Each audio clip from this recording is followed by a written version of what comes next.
They called him weak, vain, even sinful. But behind closed doors, France's king wasn't plotting war or diplomacy. He was slipping into silks, rouge, and pearls. For a few stolen hours, he wasn't Henry III at all. He was someone entirely different. Born in 1551, Alexandre Edouard de France, the boy who would one day inherit the throne, never quite fit the mold. While his brothers charged into hunting grounds with crossbows and swords, he lingered in the company of court ladies, enchanted by their gowns, perfumes, and the way they spoke about poetry, as if it mattered more than politics. His mother, Catherine de' Medici, one of the sharpest operators in European history, noticed this quickly. At first, she tried to steer him back into proper princely hobbies, tutors in fencing, stricter lessons in statecraft. None of it stuck. The boy would sooner admire an embroidered hem than sharpen a blade. His father, Henry II, had far less patience. One day during a religious festival, young Alexandre vanished. Chaos broke out as guards searched every corner of the palace. Hours later, they found him, happily parading in one of a lady-in-waiting's finest gowns, pretending to be a princess trapped in a tower. When confronted, he admitted with perfect innocence, "I wanted to know what it's like to be as beautiful as the ladies of the court." To his father, this was a nightmare. Masculinity was non-negotiable, and this son seemed determined to reject it. Punishments and harsher tutors followed. But repression only taught Alexandre a skill that would serve him his whole life: how to wear one mask for the world and another in secret. Catherine, ever pragmatic, realized something. If she couldn't change her son, she could manage him. She gave him discreet access to the women's quarters, so long as it stayed hidden. And so the boy began a quiet double life. By day, the polished prince. By night, experimenting with gowns, jewelry, and feminine grace. He learned posture, gesture, even voice. Every detail mattered. What looked like play was becoming art. Then fate intervened. His father was killed in a jousting accident. His older brother Francois inherited the crown but lived barely a year before dying mysteriously. Another brother, Charles IX, took the throne as a child, with Catherine ruling as regent. That left Alexandre suddenly closer to power than anyone expected. He was still the odd son, but now he was a heartbeat away from becoming king. And when war came, he shocked everyone. At just 18, he was handed command of the royal army. Courtiers whispered, "How could this poetry-loving boy lead hardened soldiers?" They were silenced at Jarnac and Moncontour, where his strategies crushed the Protestant forces. He had a gift for reading people, anticipating moves, keeping calm in chaos. The same traits that made him delicate in court made him lethal in battle. Soldiers learned not to question his odd disappearances from camp, returning hours later smelling faintly of roses, serene, as if war hadn't touched him at all. Then came Poland. Thanks to Catherine's maneuvering, Alexandre was elected King of Poland and Grand Duke of Lithuania. For him, it wasn't just promotion, it was liberation. Far from the French court's judgment, he reshaped Krakow into a theater of extravagance.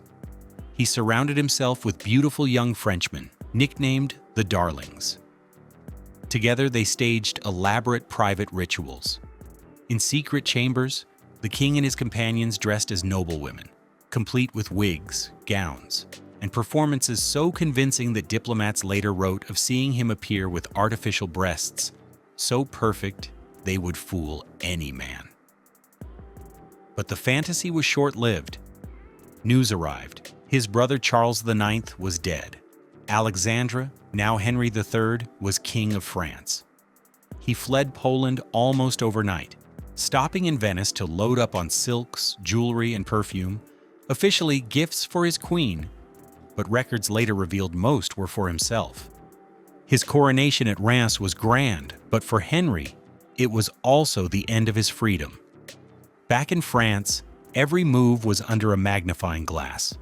That didn't stop him from transforming the Louvre into a glittering hub of culture, fashion, and scandal.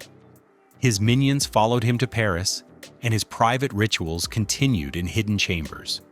Servants sometimes swore they saw a mysterious lady wandering palace corridors at dawn, only to later realize it was the king himself. When he married Louise of Lorraine in 1575, many assumed it was pure politics. But against expectation, the two developed a real bond. She was discreet, clever, and surprisingly accepting. On their wedding day, Henry designed her gown himself and spent hours arranging her hair. Over time, she became his confidant, sometimes even helping him and his companions prepare their secret transformations. For once, Henry wasn't entirely alone in his hidden world. But outside those walls, the storm was gathering. His enemies whispered louder. Pamphlets circulated, painting him as effeminate, immoral, even heretical. In an age where kings were supposed to project brute strength, Henry's silks, perfumes, and companions became weapons against him. And waiting in the wings was the Catholic League, hungry to destroy him. Paris in 1588 was a city boiling with rage. For months, whispers had been turning into shouts. The king was no longer the protector of France, but its shame. His silks, his perfumes, his nightly rituals with his minions, every rumor sharpened into a blade his enemies used against him. And then came the spark, the day of the barricades. It was May, and Paris erupted into chaos, streets filled with angry citizens hauling furniture, carts, and timbers to block the alleys. The Catholic League, backed by Spanish gold, and the powerful Guise family, stirred the crowd into frenzy. Barricades rose, bells rang out, and for the first time in his life, the King of France had to run from his own capital. Henry fled, humiliated, cut off from the Louvre that had been his sanctuary. Exiled from the palace where he had ruled in both velvet and armor, Henry seemed to wither. Courtiers whispered he looked 20 years older in a single month. His face pale, his eyes sunken, his spirit dulled. For years he had survived the mockery with a mask of defiance. He had thrown parties, staged his private rituals, dressed as Enriqueta in the safety of hidden chambers. But stripped from that world, Henry sank into a melancholy no crown could lift. His enemies celebrated, but even his allies began to doubt him. And yet, Henry was never a man to disappear quietly. If Paris mocked him for pearls, he would remind them he still had steel.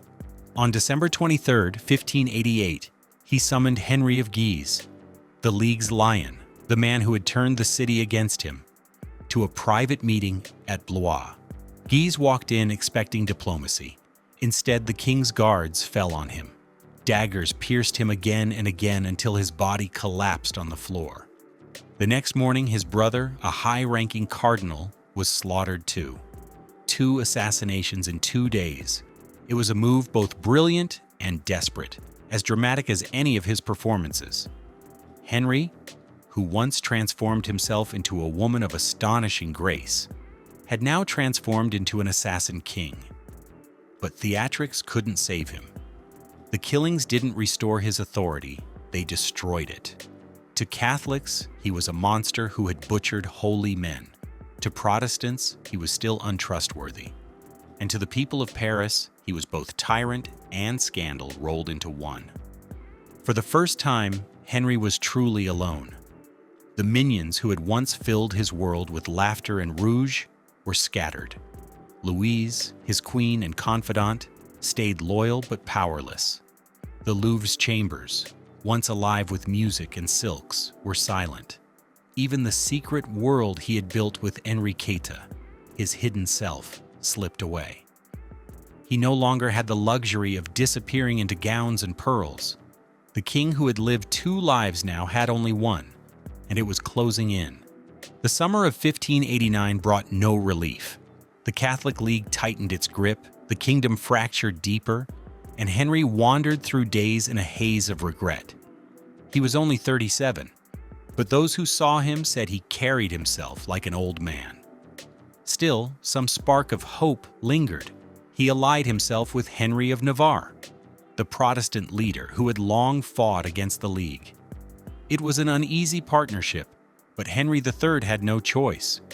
If he wanted to survive, he needed Navarre's soldiers, but fate had already chosen his end. On August 1st, 1589, in the town of Saint-Cloud, a Dominican friar named Jacques Clément arrived at the royal camp.